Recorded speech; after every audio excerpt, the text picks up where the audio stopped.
আজি মই ছাগলী মাংস বনাবলৈ ওলাইছোঁ।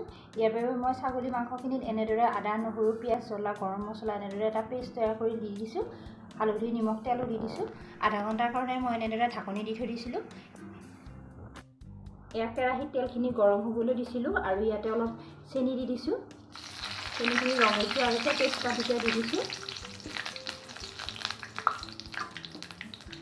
এতিয়া মই মাংসখিনি দি দিম। মাংসখিনি দি দিছোঁ।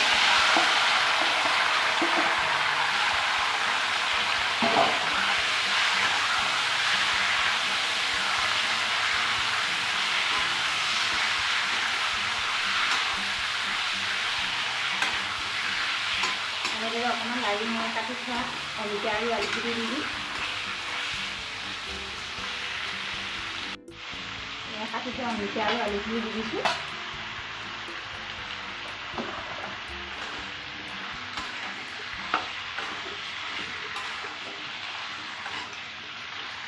এতিয়া মই ঢাকনিখন দি দিম আৰু ঢাকনিখন এনেদৰে দি দিম।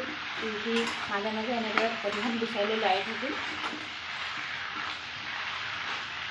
এতিয়া মই ঢাকনিখন গুচাই এবাৰ লাৰি দিছোঁ।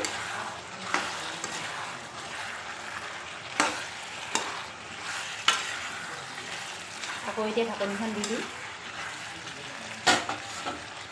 এয়া পানীবিলাক নোহোৱা হৈ যাব ধৰিছে।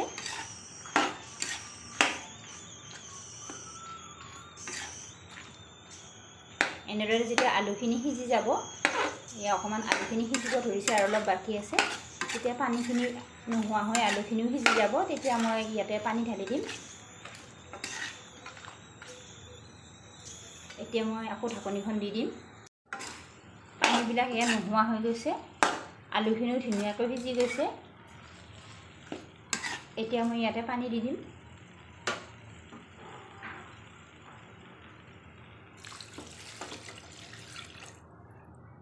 অলপ অলপকৈ পানী দি মই ঢাকনিখন দি দিম।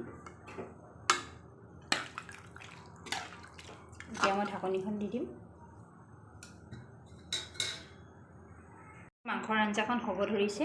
এতিয়া মই গুড়া কৰি থোৱা জালুকখিনি দি দিম।